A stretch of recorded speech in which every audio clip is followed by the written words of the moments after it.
Sudah siap ya? Assalamualaikum warahmatullahi wabarakatuh. Ala nabiyina Muhammadin wa ala alihi wa sahbihi ajma'in. Amma ba'd.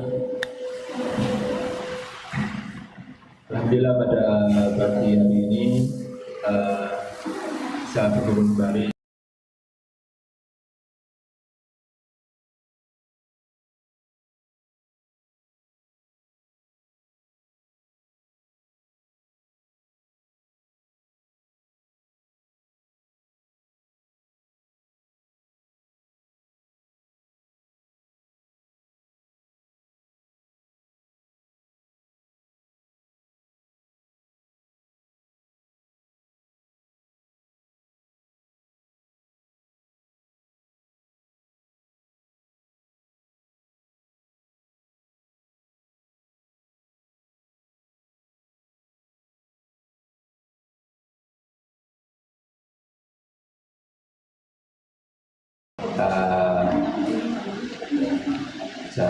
sekarang sampai 10.45 mungkin materi, dan mungkin nanti apabila ada pertanyaan mungkin baik dari ustazahnya bisa langsung damik ya, ada ya, ada ya tulisan. Baik Ustaz, alhamdulillah Ustaz Muhammad Sabiq sudah di sini. Jazakallahu khairan atas kehadirannya Ustaz, bisa menyempatkan waktunya untuk bisa hadir di sekolah ini, dan alhamdulillah ini baru pekan pertama tahun ajaran baru yang untuk SD-nya. Kalau PAUD-nya sudah mungkin hampir sebelum Idul Adha sudah masuk, beda sendiri kalau yang PAUD. Total murid yang SD sekarang 110, yang playgroup dan TK total 72, harusnya 90, tapi ya yang penutupannya ditutup sesuai tanggal masalahnya, bukan sesuai kuotanya sebenarnya 90. Baik Ustaz, tafadhol kami persilakan sampai 10.45 yang sekalian nanti ditutup juga. Kami dari panitia untuk mengurus, mohon maaf apabila ada kekurangan. Selanjutnya kami serahkan pada Ustaz Sabiq. Assalamualaikum warahmatullahi wabarakatuh. Bismillahirrahmanirrahim. Assalamualaikum warahmatullahi wabarakatuh. Alhamdulillahirabbil alamin. Wassalatu wassalamu ala asyrafil anbiya wal mursalin nabiyina Muhammadin wa ala alihi wa ashabihi ajma'in. Wala haula wala quwwata illa billahi rabbil alamin.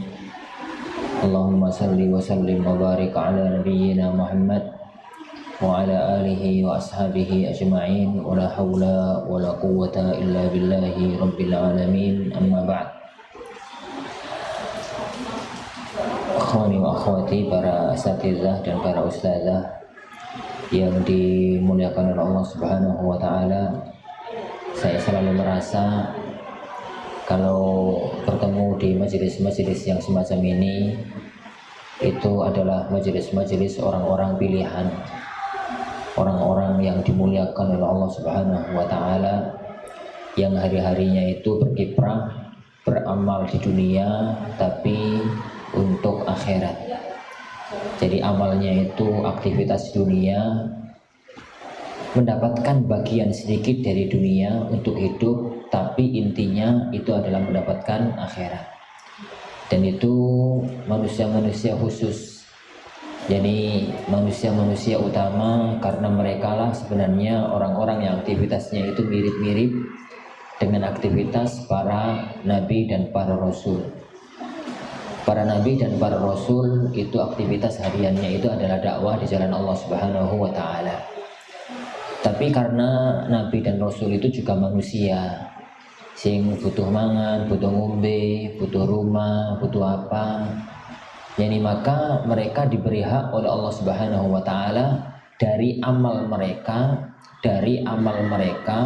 yang aktivitas itu untuk mendapatkan sedikit bagian dari dunia. Kalau dalam bahasa Nabi Rasulullah SAW itu apa? Siapa tahu? Ghanimah. Jadi kalau dalam bahasanya sang Nabi itu ghanimah. Jadi Rasulullah itu punya hak khusus dari semua kaum muslimin mendapatkan khumusul khumus, 1/5 dari 1/5. Menurut piro? 1/25 ya. 1/5 dari 1/5 itu 1/25, itu yang merupakan hak Rasulullah SAW dari harta yang itu dihasilkan dari jihad fisabilillah, dari harta ghanimah. Dan sebagaimana yang kita katakan dalam pertemuan yang kemarin, bahwasanya aktivitas kita itu aktivitas yang mulia karena sebenarnya aktivitas kita itu adalah aktivitas akhirat, membentuk generasi umat masa datang yang itu adalah amal tertinggi yang seorang manusia itu tidak akan putus jadi pahalanya di sisi Allah. Idza matal insan qata'a amaluhu illa min thalath. Apabila seorang anak manusia itu meninggal dunia, maka amalnya tidak akan terputus, amalnya semuanya terputus afwan, kecuali 3 hal. Salah satu di antara yang paling utama adalah ilmun yuntafa'u bihi, ilmu yang bermanfaat. Dan ilmu yang paling manfaat adalah ilmu yang digunakan untuk amalia harian, dan itu adalah keagungan jenengan semua, yang merupakan basis awal orang itu iso sholat yo di TK, di SD, bocah itu iso ngaji yo di TK, di SD, bocah itu ngerti anaknya di amal-amal dasar Islam ya di TK sama di SD. Jadi kita bersyukur kepada Allah. Perlu ini selalu kita ingatkan pada diri kita sendiri. Anak dan jenengan semua itu sama-sama kiprahnya, beda lembaga gitu aja. Jadi kita ingatkan pada diri kita masing-masing, pada diri kita sendiri, bahwasanya ini adalah keagungan yang besar di sisi Allah. Jadi kalau nggak kita syukuri, khawatirnya kita itu akan dicabut nikmat ini oleh Allah dari kita. La in syakartum la azidannakum wa la in kafartum inna azabi lasyadid. Jika kalian itu mau syukur, maka aku akan tambah nikmatku, tapi jika kalian itu kufur, azabku itu azab yang pedih. Di pertemuan kita kali ini, marilah kita sedikit merenungi satu riwayat. Sebenarnya riwayat ini nggak ada kaitannya dengan dunia pendidikan ya, tapi kalau dikaitkan ya ono wae. Yaitu sabda Rasulullah SAW, innallaha yuhibbu idza amilal abdu amalan an yutqinahu. Innallaha yuhibbu, Allah itu senang, Allah itu menyenangi. Idza amilal abdu amalan, apabila seorang hamba itu, yani apabila seorang hamba itu melakukan aktivitas, an yutkinahu, untuk melakukan aktivitas itu semaksimal mungkin. Nih bahasa kita itu seprofesional mungkin. Itqan itu melakukan amal semaksimal yang bisa untuk diamalkan. Jadi para jamaah sekalian, hadis ini memberikan pelajaran kepada kita bahwa salah satu di antara tuntutan hidup seorang muslim itu urip iku sing tenanan. Jadi urip itu sing tenanan. Dalam bahasanya Umar itu, yani rahimallahu ra'an idza masya asra wa idza takallama asma wa idza daraba auja. Semoga Allah merahmati orang nek aktivitas itu sing tenanan mendapatkan hasil sing maksimal. Nek melaku yo nang cepet nyampe. Wong yo melaku kan tujuannya ini bukan jalan-jalan lo yo. Jalan-jalan kan goro tujuan, goro ujung, goro pangkali. Ini berangkat dari rumah menuju ke tempat yang dituju. Itu intinya kan nyampe. Lah kalau nyampe bisa dalam waktu 10 menit, ojo digawe sampai setengah jam, lemar kayak manten kelawasan, lemar gitu. Semacam itu. Wa idza takallama asma, nek ngomong ya piye carane wong iku ndang kringi mendengar dan paham. Itu asma. Orang ngomong itu tujuannya adalah ben orang lain itu mendengar apa yang dia omongkan dan paham. Lah, nek ana wong ngomong luwiri ngono yang kalian gak krungu. Lha apa gunane? Wis pro nek basa wong Gresik. Ora ono gunane. Wa idza daraba auja. Kalau memang gepuk, mukul itu auja. Orang mukul itu kan maunya itu biar yang dipukul sakit. Auja itu ya menjadikan orang sakit. Bahasa kita ini adalah kalau aktivitas nek dadi wong urip itu totalitas sing tenanan. Jadi sing tenanan. Lah, apa kaitannya dengan dunia kita? Jadi apa kaitannya dengan dunia kita? Dunia kita semacam ini selalu di mana-mana para kiai, para ustadz itu nek pengajian kan selalu dikait-kaitkan karo ikhlas. Ya memang benar sih. Tapi ada satu pemahaman yang kemudian luput dari pandangan kita. Bahwa tatkala yang dikedepankan itu keikhlasan, akhirnya saonoi, sak mlaku-mlakuni. Sak mlaku-mlakuni wong ikhlas kok ya sak mlaku-mlakuni, sak nyampe-nyampe ya itu benturkan dalil. Maksudnya benturkan dalil itu jadi memang orang itu ikhlas. Benar-benar ikhlas. Tapi perhatikanlah, keikhlasan dalam aktivitas tidak menjadikan kita itu apa-anane. Tidak menjadikan kita itu apa adanya. Lihat. Dan lihat. Tatkala Rasulullah Shallallahu Alaihi Wasallam berjihad fisabilillah, perang. Pada waktu mau berangkat perang, mau berangkat jihad, itu yang paling ditekankan oleh beliau Shallallahu Alaihi Wasallam adalah ikhlas kalimatillah. Ini adalah ikhlas karena Allah Subhanahu wa taala. Sampai beliau itu mengatakan awwalu man tusa'aru bihimun nar yaumil qiyamah.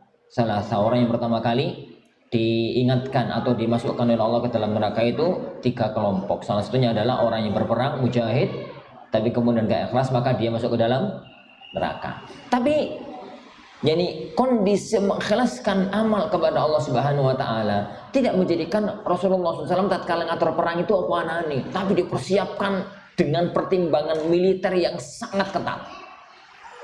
Bagaimana Rasulullah SAW mengatur strategi perang Badar? Ya kan, perang Badar itu kan strateginya itu dalam arti nggak persiapan. Yang persiapan matang itu kan perang Uhud. Benar-benar dipersiapkan dengan amat sangat matang. Karena 700 lawan, yani lawan 3000. 700 lawan 3000. Ingat ya, 700 lawan 3000 itu butuh pertimbangan yang ketat. Karena wong Arab itu rawan wong sakti. Yani wong sakti ku wong Jawa karo wong India. Yo duwe ilmu ora warontek, yo Pancasona, yo opo itu wong Arab karo wong India. Wong Arab ya, Wong Indonesia karo wong India. Orang Arab nggak ada kata-kata itu, jadi benar-benar perang tanding, ketangkasan. Dan itu benar-benar perhitungan 1 lawan berapa itu? 4. Ya, 1 lawan 4. 1 lawan 4 itu bukan masalah enteng. Ya karena kalau wong sakti. Jadi Rasulullah lawan bukan contoh yang maka Rasulullah benar-benar mencermati. Jadi pasukan dibagi menjadi pasukan mendobrak, sayap kiri, sayap kanan, pasukan pelindung yang ada di atas bukit itu, dan pasukan pemanah maksudnya, pelindung dan pemanah. Pasukan pemanah di atas bukit bukan berbagai macam strategi yang beliau jalankan, diatur dengan sedemikian ketat untuk menjalankan yani masalah yang kedua. Masalah yang kedua itu adalah masalah itqan. Profesional, ikhlas ya ikhlas, tapi tetap profesional. Profesional tidak menghilangkan keikhlasan, keikhlasan tidak menghilangkan profesional, dan itu yang harus dipahami. Titik masalah keikhlasan sudah kita banyak disinggung lah, insyaallah Subhanahu wa taala. Mungkin sampai bosan ngomong yang ngeri, sampai bosan. Yang kedua adalah mengenai masalah profesionalisme di dalam aktivitas. Profesionalisme di dalam aktivitas. Sebagai seorang guru, sebagai seorang ustadz, sebagai seorang ustazah, bagaimana aplikasi sabda Rasulullah SAW, Innallaha yuhibbu idza amila al-'abdu amalan an yutqina. Bahwasanya Allah Subhanahu wa taala itu menyenangi apabila seorang itu melaksanakan aktivitas amal kebajikan, maka dia itu itqan. Yang pertama, para ikhwatin azanillahu yani wa iyyakum, dia itu menguasai materi yang diajarkan. Menguasai materi yang diajarkan. Dan insya Allah kalau di kelas TK SD insya Allah nggak ada masalah. Kalau materi titik ini, kalau anak di Al-Furqan sering rotok nesu. Jadi kalau di Al-Furqan karena materinya itu materi tinggi. Nah, itu kadang-kadang Ustadz rotok malas mengembangkan ilmu. Yang sering anak gambarkan ke teman-teman itu lah, yo sampean itu antum itu lulusan mulakhos, ngajar mulakhos itu ceritanya dari mana. Jadi lulus apa ya Al-Furqan, jadi materinya materi itu, kemudian pengabdian sekaligus ngajar, juga ngajarkan kitab itu aneh, bagiannya itu aneh. Jadi lulus ngajar TK, jadi lulus SMA, ngajar SMA lulus S1, ya bener ya, lulus S1, mestinya kan ngono tau, ngocok kalau lulus TK ngajar TK, lulus SD ngajar SD, sebenarnya karo wong. Jadi penguasaan ilmu, jadi penguasaan ilmu. Insya Allah, jadi kalau ilmu-ilmu bagian diniyah, bagian umum dan yang lain, insya Allah itu, terutama jadi yang bagian, jadi yang memang memegang halaqah, benar-benar kuasai jadi ilmu halaqahnya. Bagaimana jadi baca yang benar dengan kaidah-kaidah tahsin dan tajwidnya. Yang mengajarkan ilmu diniyah, ilmu agama, maka dikuasai pokok-pokok dasar yani ilmu syar'inya. Insya Allah nggak ada masalah kalau pokok-pokok dasar di SD.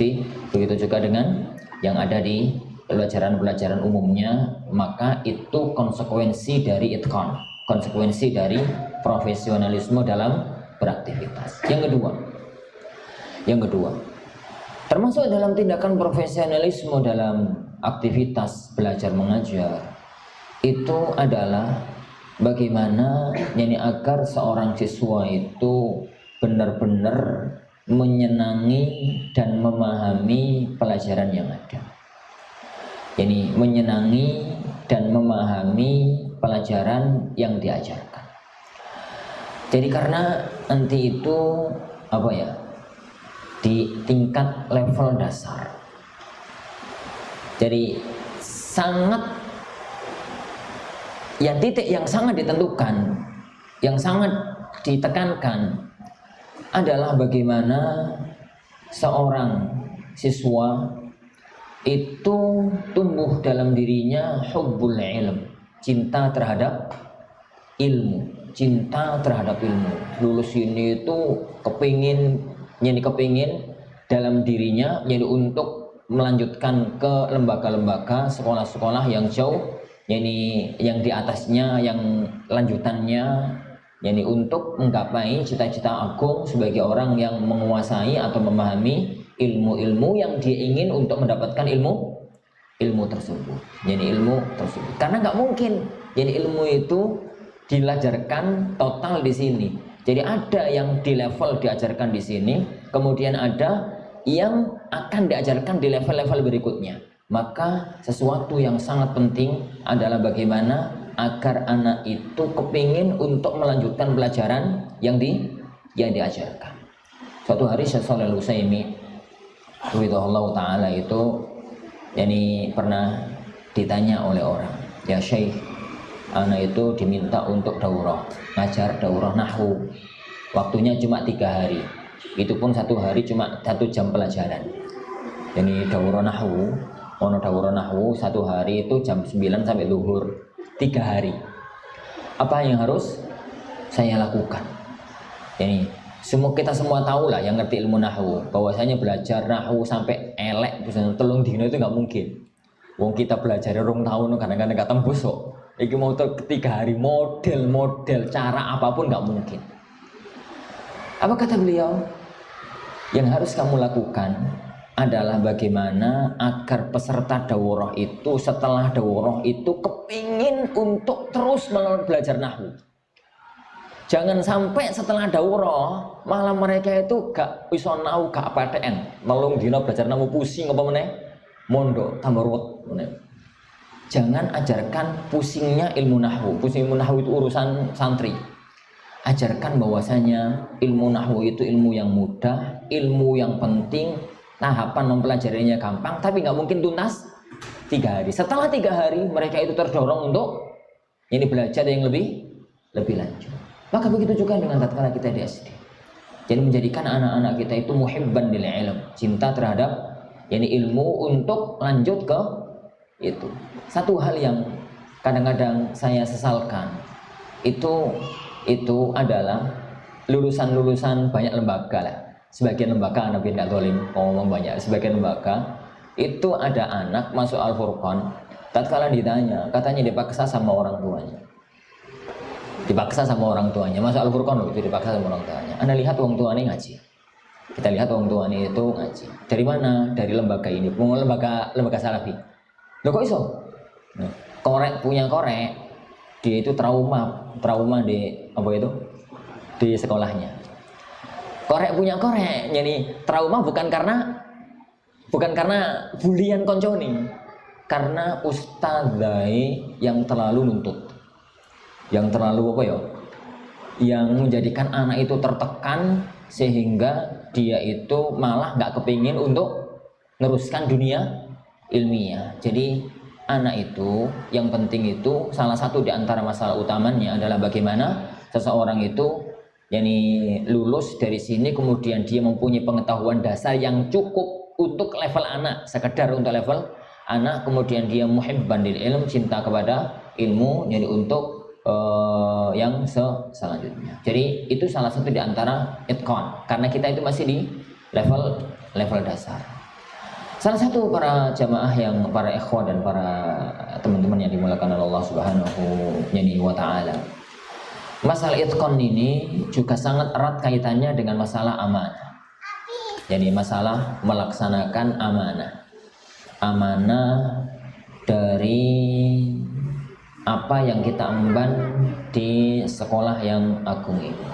Ana yakin di antara jenengan itu ada yang ngajar, ada yang sebagai pengurus, ada yang sebagai ini, ada yang sebagai itu.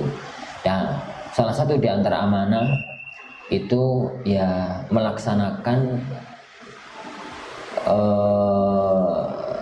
aktivitas kita sesuai dengan kesepakatan yang telah kita sepakati bersama. Dalam arti pertama, masuknya jam berapa, keluar jam berapa, itu amanah, dan amanah itu bagian dari itqan. Ingat ya firman Allah Subhanahu wa taala, wailul lil mutaffifin, itu bukan hanya masalah takaran dan timbangan. Takaran dan timbangan itu diterjemahkan oleh para ulama-ulama tafsir, wailul lil mutaffifin itu takaran dan timbangan itu adalah karena zaman itu urung ono kantor. Zamannya Rasulullah SAW itu urung ono kantor. Wong kerja iku nek gak naker yo nimbang. Jadi ini nimbang iku kerjai dagang, nek naker itu kerjai tani. Nih wong itu bar tani oleh panen kan ditaker. Nih wong itu zaman itu nih beras sama apa nggak mungkin ditimbang zaman itu. Yang beras, gandum, kurma, anggur itu zaman itu nggak mungkin ditimbang. Apa ini? Ditaker. Sing ditimbang satu-satunya zaman itu emas karo perak. Kenapa? Timbangan zaman itu orang-orang timbangan digital saiki. Timbangan zaman itu timbangan yang lambangi pengadilan itu. Apa sini? Ono sing tegak ngene terus timbangan apa jenenge? Timbangan neraca. Tatkala Allah Subhanahu wa taala berfirman wailul lil mutaffifin alladzina hum idza talu 'alan nasi yastawfun wa idza qaluhum aw wazanuhum yukhsirun. Ayat itu turun karena kaitan dengan pekerjaan orang yang ada di zaman itu, tapi maknanya umum. Jadi maknanya itu umum, berlaku untuk semua aktivitas yang memang ada kadarnya. Kalau dalam dunia perkantoran, kalau dalam dunia kelas itu kan ada jam masuk, ada jam keluar. Kemudian yang berikutnya juga para ikhwan azanillahu wa iyyakum adalah mengenai masalah udzur, mengenai masalah izin. Jadi mengenai masalah izin, ingat ya, kita itu bermuamalah dalam aktivitas kita kepada Allah Subhanahu wa taala. Kita itu tidak bermuamalah dengan manajemen. Ini yang selalu harus kita tekankan kepada Allah Subhanahu wa taala, kepada diri kita. Bahwasanya tatkala kita bermuamalah, itu kita bermuamalah dengan Allah Subhanahu wa taala. Kalau kita itu bermuamalah dengan orang, bermuamalah dengan manajemen, bermuamalah dengan pimpinan, bermuamalah dengan ketua, itu paling enak. Menungsai pada menungsai ditipu lah yo kena. Dalam arti gak patek loro terus kemudian WA Ustaz afwan anak sakit. Jangan selesai itu masalah. Engko nek kapan njaluk bukti yo ndolek-ndolek surat ning tanggoe sing rada-rada mantri, rada-rada opo. Itu jadi masalah itu gampang sekali. Kalau kita itu bicara tentang manajemen manusia, mudah sekali untuk dilaksanakan. Ini mudah sekali untuk dilaksanakan.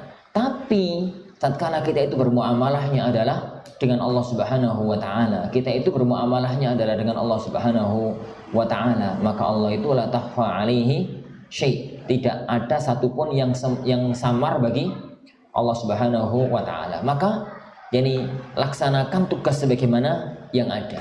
Jadi masuk sesuai dengan jadwalnya, keluar sesuai dengan jadwalnya, dan tidak izin, tidak ghaib, tidak apa kecuali dengan udzur yang benar-benar syar'i, yang seandainya suatu ketika nanti di pada mahsyar kita itu ditanya oleh Allah Subhanahu wa taala, kita itu ditanya oleh Allah Subhanahu wa taala, maka kita itu mampu untuk menjawab hal itu di hadapan Allah Subhanahu wa taala. Benar-benar kita itu mampu melaksanakan hal itu di hadapan Allah Subhanahu wa taala.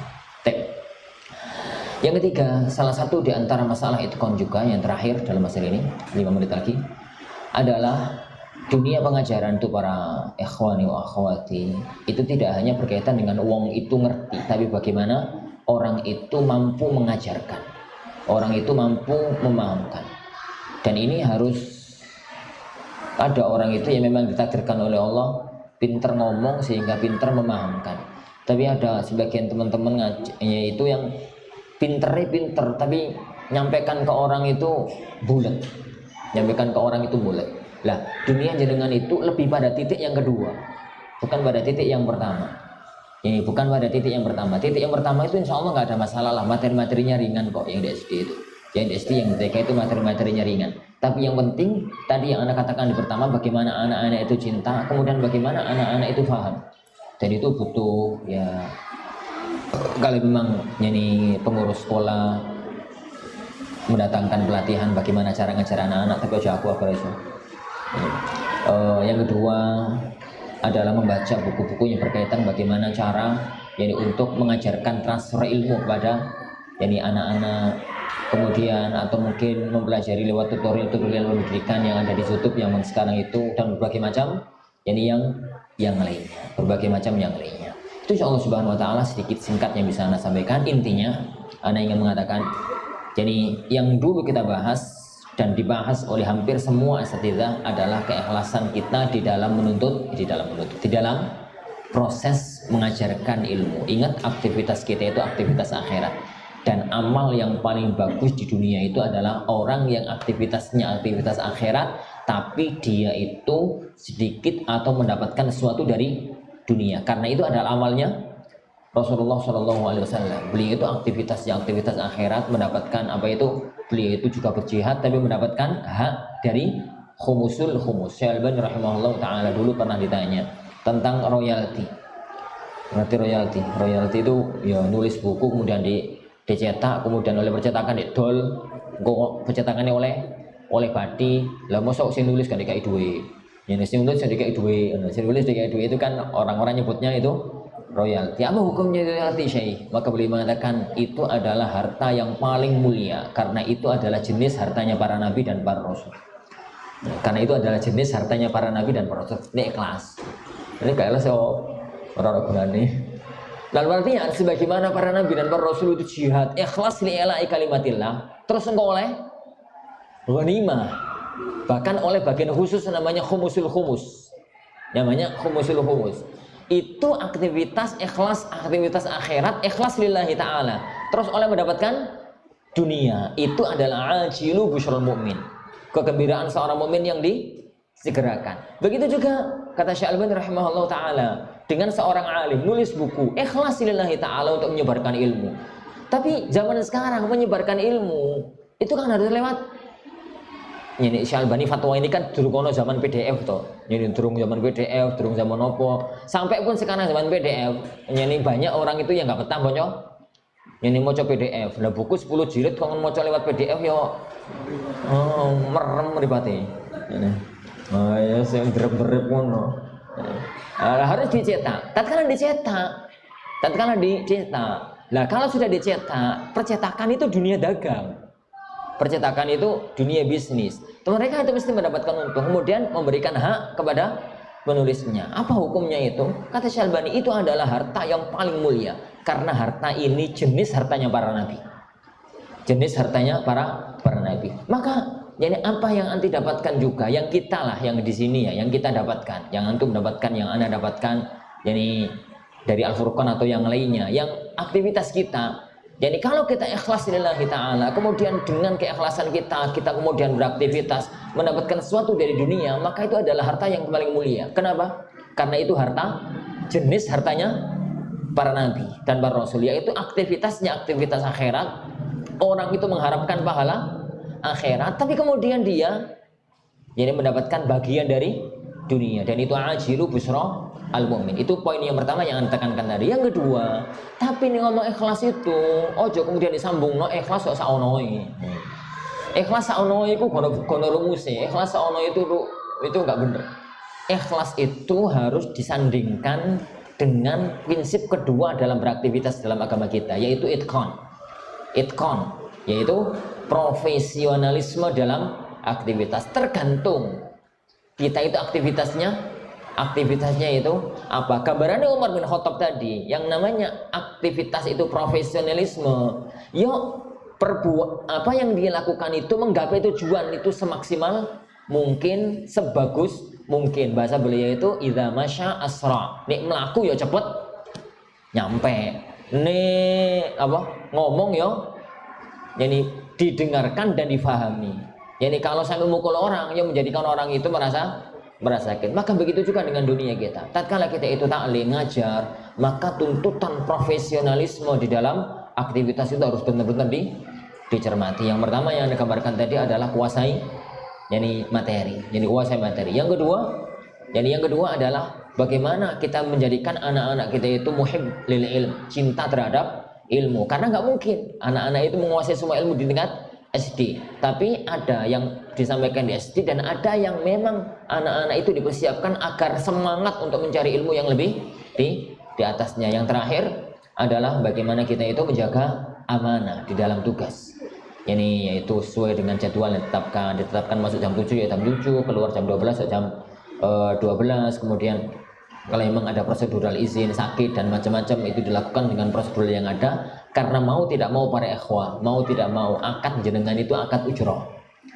Mau nggak mau harus diakui. Ada nuansa ujroh.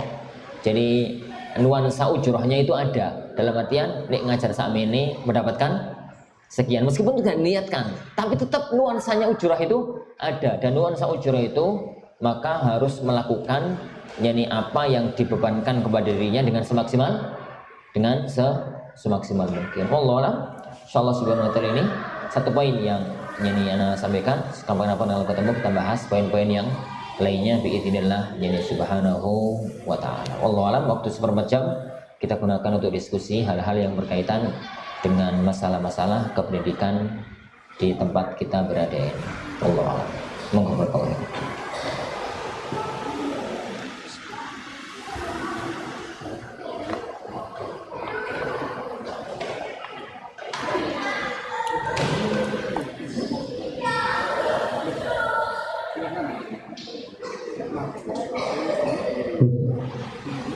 Apa dari Ustaz atau Ustazah yang mau bertanya, masih ada waktu.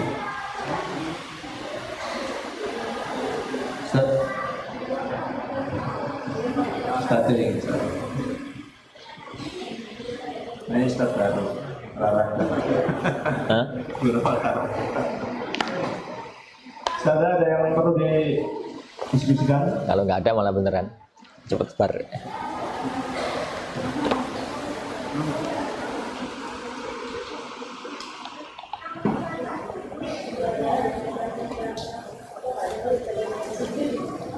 Mau pakai mic?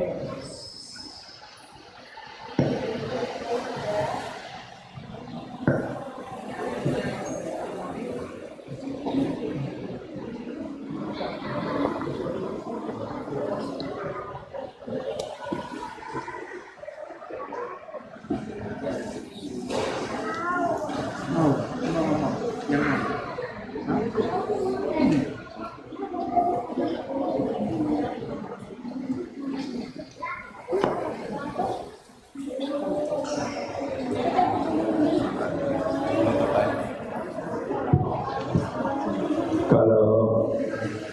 nggak ada dari sana.